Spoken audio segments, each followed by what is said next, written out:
Good morning, Empower Living Community. Special guest, Gail Rudolph. If you've been getting any of our emails, you know we are talking about powering up, powering down. Gail, thanks so much for jumping in today. Thank you so much for having me, Paul. It's a pleasure to be here. I want to make sure I get it right because, your credentials really matter because lots of the EL community are fans of Dr. Robert Cialdini. I think, millions of people have studied this guy all over the world, but there's only how many people are like licensed and certified and like trained by him and went through this exhaustive course that he has? How many in the world? There's 13 in the world, Paul. And you're one of just two women who were able to make it through and complete, right? Correct. Yeah.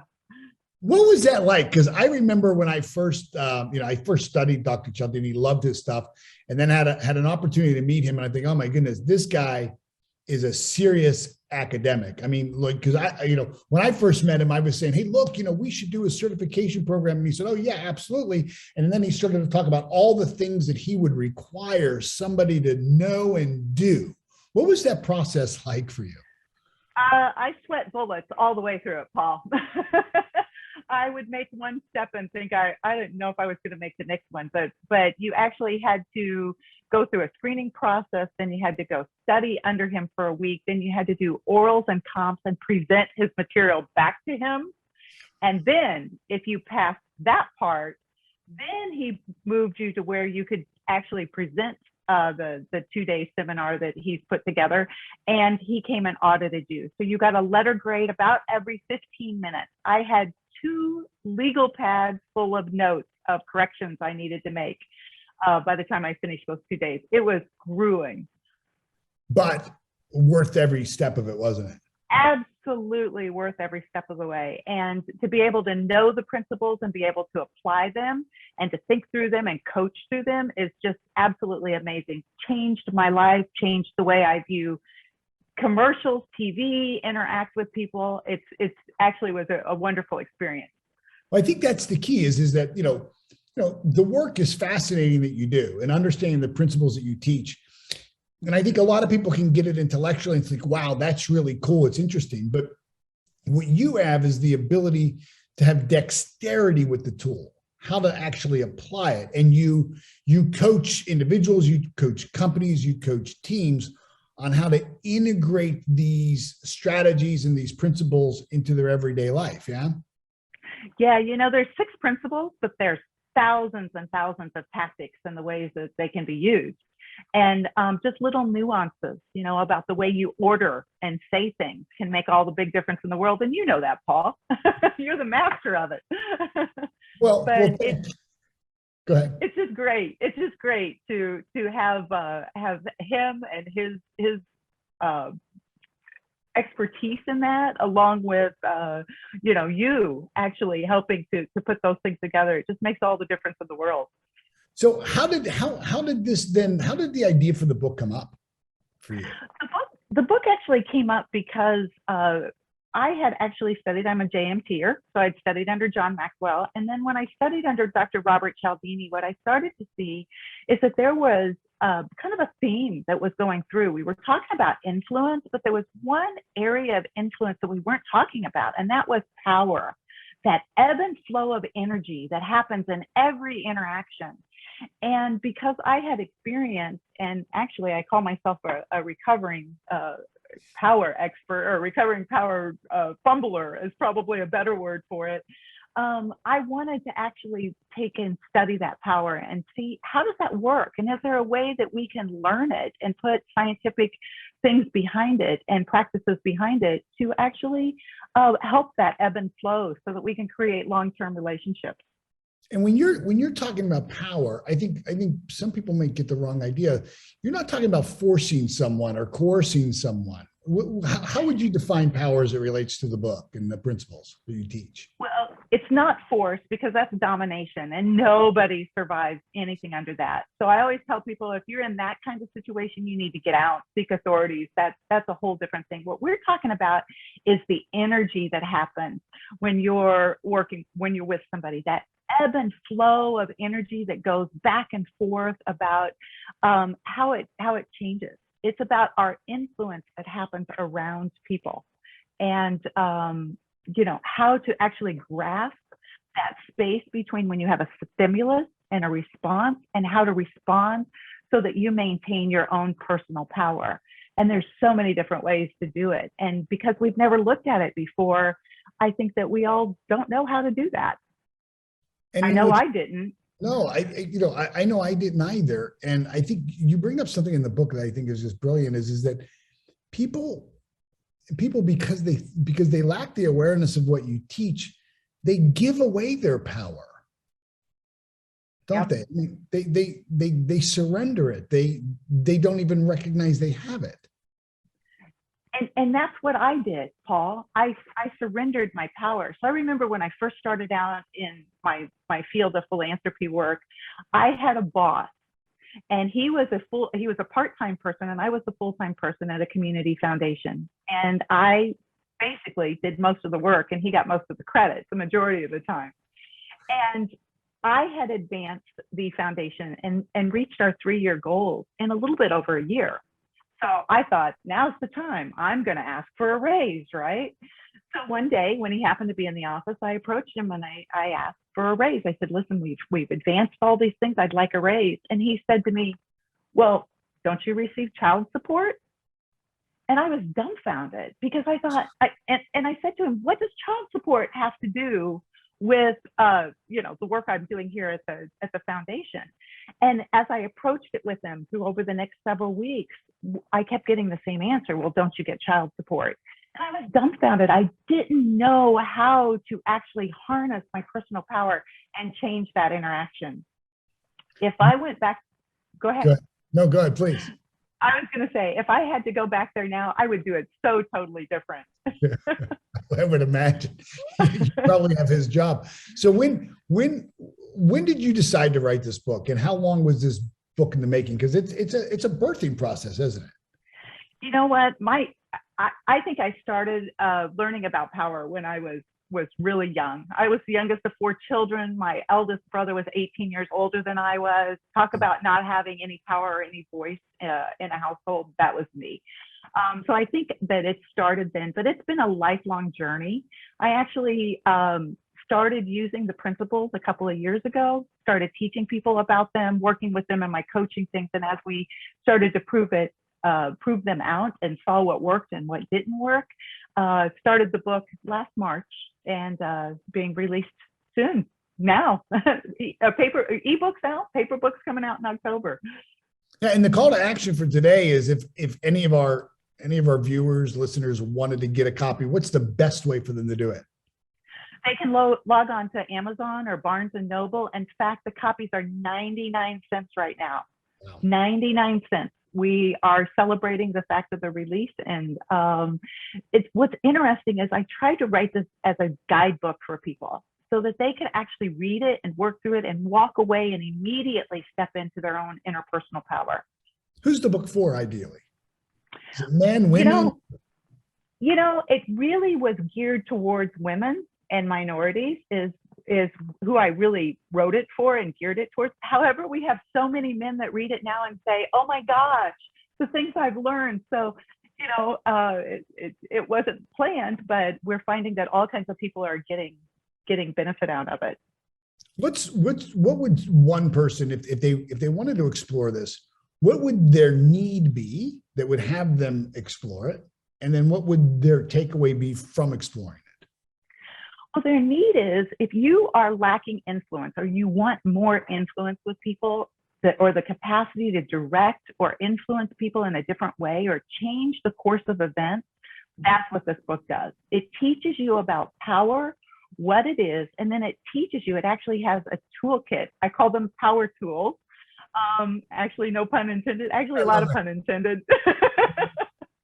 A lot of pun intended. There are power tools, and it actually talks about ways that you can step into your power. It talks about ways that sometimes you need to power down, what I call power down, and look at both sides of the coin, because if you power up all the time, you're butting heads with people and nothing gets accomplished.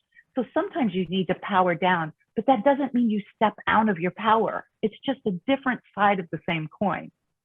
That's so brilliant. Yeah, because I think, if all you have is a hammer, everything's a nail. And if you think, and if I've fallen into that trap. I'm a high D. So, everything's go, go, go. And sometimes you do need to power down. So share one of the power tools. Well, if I can go back to that story about that person that said I had child support and my boss that wouldn't give me the raise, which I eventually left the organization, Yeah. I would have handled it differently.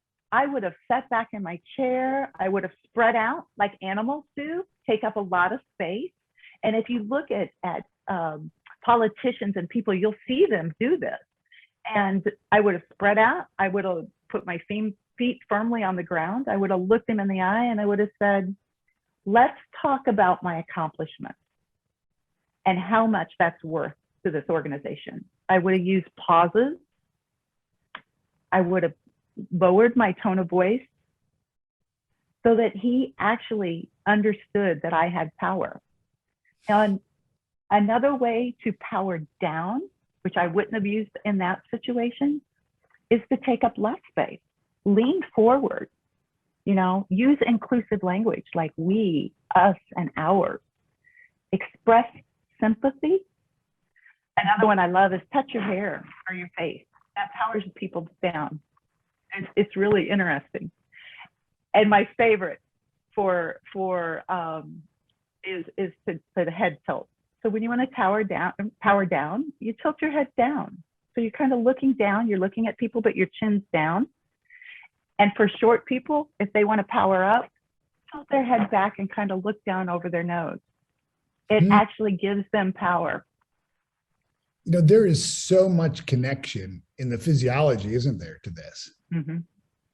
So the physiology, so you've mentioned kind of body language, physiology, tonality, word selection, and all of this is outward expression of an inner agreement you make with yourself, I would imagine. Yeah. Yeah. Power is personal. It is all about you. And that's when we give it away. And I tell people that when you raise your voice, you've given your power away. When you get emotional, you give your power away. And like I said, I'm a recovering power fumbler because I didn't know how to do that for many, many years. And that's why I wanted this to be a guidebook for people to understand that it's not just what you say, it's how you say it, what it means to the other person, how it's received, and then how to deal not only with, your boss, your coworkers, your toxic people, and how to deal with people who are actually trying to take your power away. How much thinking needs to be done before an interaction? I mean, do you encourage people to kind of frame what they're going into beforehand so that they're just mentally in the space of being able to power up or power down and kind of know what their strategy is in advance? That's kind of a twofold, Paul. So I would say yes, you want to have the right mindset. So we talk a lot about boundaries and being clear on your boundaries, and because we call the boundaries the secret sauce, we talk a lot about your own personal mindset when you walk in.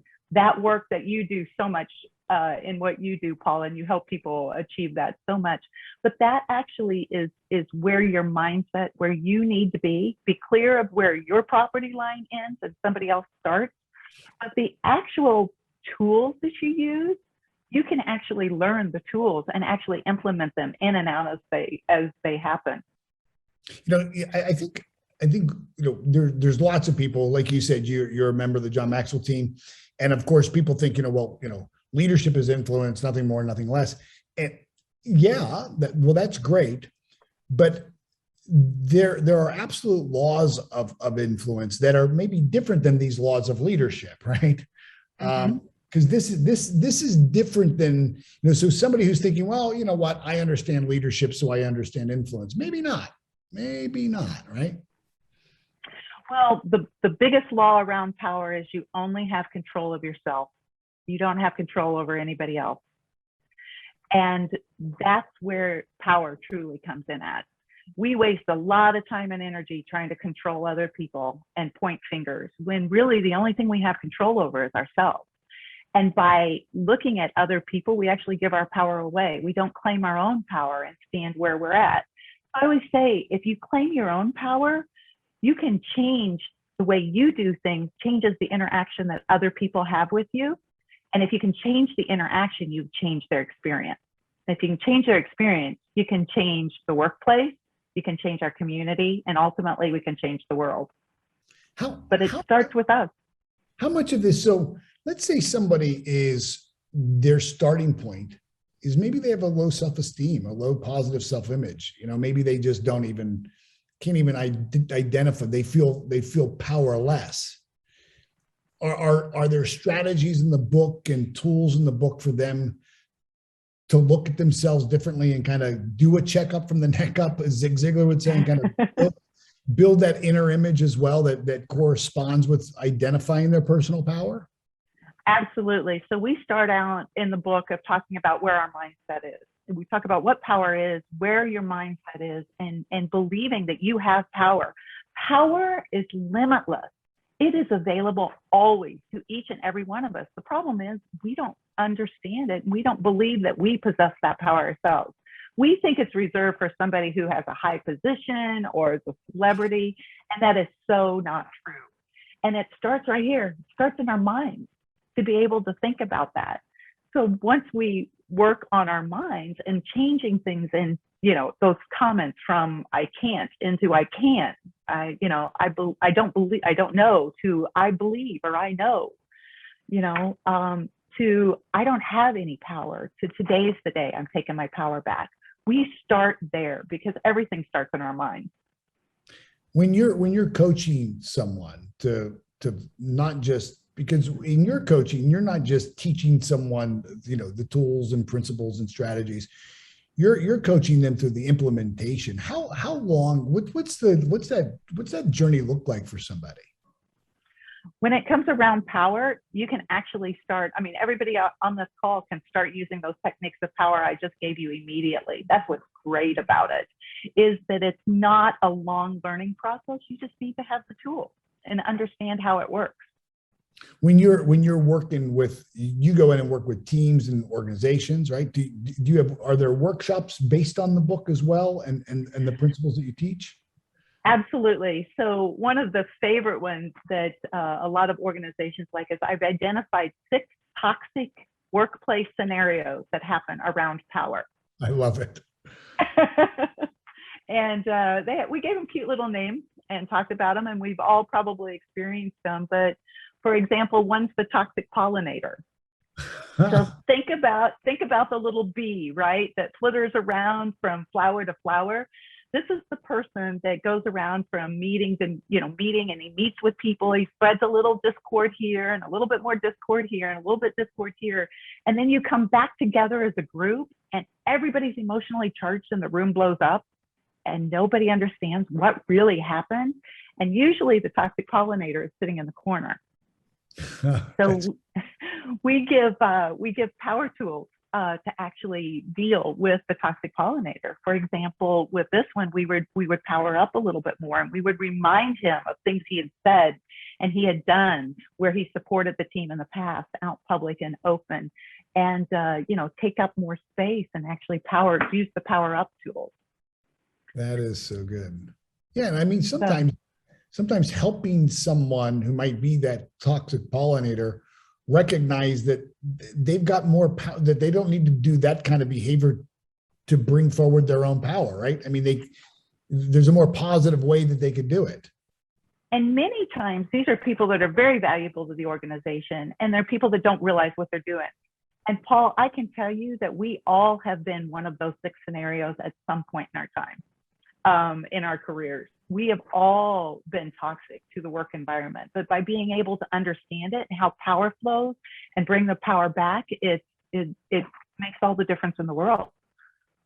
So if somebody wanted to hire you, are you actively accepting coaching clients or corporate training opportunities?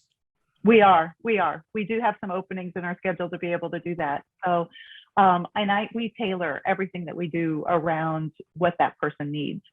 So I have a coaching client now that's working with under the the Cialdini principles, but he's going through a divorce. So we're actually applying those principles as he's going through the legal battle, and how to word things and how to present things as he's working through it. And you and your team, I mean, you train all over the country, all over the United States. Yeah, I mean, you in all size organizations. I know you've got huge clients, but you know, for somebody who's watching, who may, you know, who has that electrical contracting business with, you know, 10 electricians, or somebody who owns a small dance studio, are they candidates as well for this? Absolutely, because power and working with people, it crosses all industries, it crosses all fields. And when you're in power struggles with people, when people aren't working together, when they're not being inclusive together, there's problems. And those problems, they manifest in safety issues, in low productivity, and ultimately the bottom line. So I just real quick, what's the goal here of the book? Because I know you write, I know you do everything with purpose. So, you know, when the book is, you know, successfully launched and it's in thousands of people's hands and it's in organizations, what do you want as an outcome? What's that mental model of perfection for you, for the people who get this book?